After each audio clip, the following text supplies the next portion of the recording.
It's time for the Silly Moose's questions right now. And her first question was favorite flavor of candy. Oh, boy. Chocolate count as candy? I'm thinking of lollipops and... But what? Actually- Hold it. Hold What? on now. What? What is the difference between flavor of candy and type of candy? Type? Like, No. think about it for a minute. A Have you lot ever of- seen a chocolate lollipop? I'm just saying. Have you ever seen a chocolate lollipop? I have not. I've seen root beer lollipops. That's a good question. Yeah, speaking of root beer lollipops, that's probably Yeah, that's my one of my favorite. favorites. Yeah, my Root beer favorite. lollipops, but My favorite's probably the root beer lollipop. The what do they call them? Dumbbells or something? I can't remember yeah, the maybe. the brand, but most of the time they give them away at the dentist right after they've checked your teeth, so you can get more cavities. And at the bank too. Well, at the sometimes. bank, yeah. But Candy corn's good too. sometimes I like anything cherry flavored as well. So You hear that, everybody? Candy corn's good too. I was there. I saw the controversy that was going on about candy corn. I held my peace. Now, I'm telling you, candy corn is tasty, folks. Try you some. If you haven't, then try you some more. okay. The next question is: have you ever eaten paper? Yes. Yes. Yes, I Yes. have. I do not like it. Let's ask St. John's. Anybody heard of the story of St. John or Ezekiel in the Bible? They ate books, you know. Actually, there was a king I read about in Ethiopia, and he had read that in the Bible, and he ate the books of 1st and 2nd Kings because he was sick and he thought it would heal him, and it actually ended up killing him. So Well, this is just a nice little reminder, kids.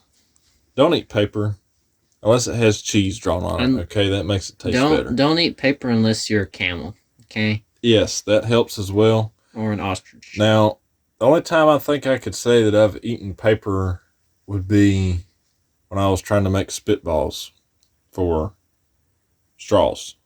And I think some of you in school know what I'm talking I about. have to confess, I've probably ate it just out of curiosity before. Ah, yeah, Turkish delight. So if she was to come up in her sledge, you would just say, "Ah, Turkish delight. I'll try it No. out of curiosity." No, No? no, Okay. fine. Question 3 is favorite animal. Oh boy.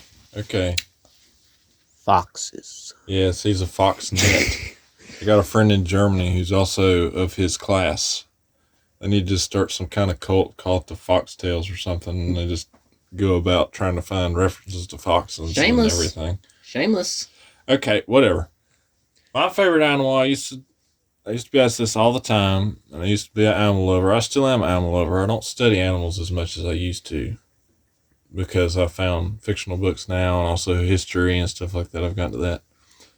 I used to tell my friends and or family when they asked me what my favorite animal was that it was Animalia, which is the scientific name for the order of all animals under the sun. And I still hold that opinion because I just think all of them are interesting, wonderful. Some insects could be argued not to be wonderful. I understand that, like rock crawlers, but Spiders. spiders ain't bad. Jumping spiders are cute. Didn't Disney like make some kind of Pixar or something about that? I don't know. About spiders? Maybe. Bug's Life. Yeah, true. I don't know. My favorite animal is all of them. Translation: he likes blobfish the best. Hey, no. Question 4 is favorite time of day. That's tough. It can't be morning. I mean, Really? for me, it can't be morning No? because I'm so groggy when I wake up in the morning. I just have to. I'm Yeah, I guess. spending hours getting eye crusties out of my eyes, or half an hour just doing that. And Yeah, you do look kind of bushed in the morning, even though you've had a decent And- sleep. I don't know. It's kind of hard because at midday, I think midday is kind of the best at lunchtime. I Because would. you know you're about to eat something good. So. Yeah. Well, yeah. You're probably right. because we've been working on our house, trying to get, some siding up and some sheetrock put up. Right. And we've been working, and most of the time we work most of the day, and then when it's lunchtime, we're done and we can go do what we want. So it's like the Anticipated. It's anticipated. It's basically you can just hear the Sonic checkpoint going off.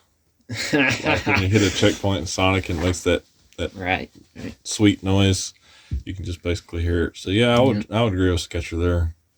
Best day is around lunchtime, time of day. Question 5 is, what is your opinion on slugs? Okay.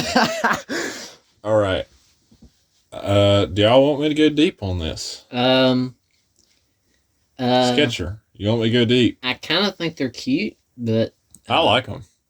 They're cute. I don't want to eat them. Well, of course you don't. We just got fresh salad out of our garden the other day, and there was a few on there. My mother said that we wasn't going to eat them because of escargot. So the French love it.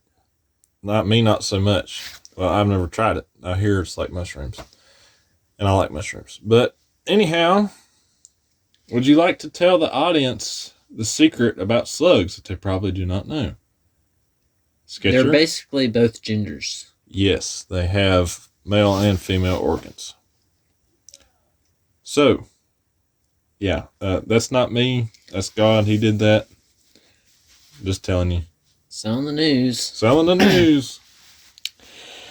The 6th question of the Silly Moose is, what is corn? Is it a vegetable? And fruit. Something. And tasty. Believe it or not, Grim got a special book out to answer that question. So it is not an encyclopedia. It is not a dictionary. It is a dictionary. It's Brewer's Dictionary of Phrase and Fable. Anybody who is a mythology or legend nut should get this book. It's starting to become my favorite reference book. So in here, they have an article on what is called the corn dolly. And I'll be reading slowly here. Customarily, when the last load of the corn harvest was carried home, a corn dolly, called in some areas a kern baby or meldal, was made from the last sheaf and or shuck and carried by one of those riding on top of the load of corn. This female symbol of the corn spirit was hung in the farm kitchen until the next harvest. So, that being said, I'm sure y'all have seen in books the old pictures of dollies that little girls used to have. They would make them from like plant material, and that's where that corn dolly comes from. I have no clue how that has to do with what is corn, but that's just what I figured I would procure for you. Well, if you want to hear my opinions, I'd probably call it more of a vegetable than a fruit. If that was the specifics of the question, but that's more like an origin story, more than a little bit more of an origin story than like a conclusion to what is being asked. Mm-hmm. So we don't really know. It's kind of something you have to, I guess, conclude for yourselves. Mm-hmm. The 7th question is, what is... Oh, wait, no. Yeah, sorry. The 7th question is, why is sand? Why is sand? I'm not sure if that is misprint, but the scientific explanation of sand is small grains of glass shells. And also, if you've watched your Planet Earth documentaries on PBS, like I used to sit up till 11 in the morning doing when we used to have antenna. Sand is also the poop of parrotfish that eat corals. I said corn because I was talking about corn.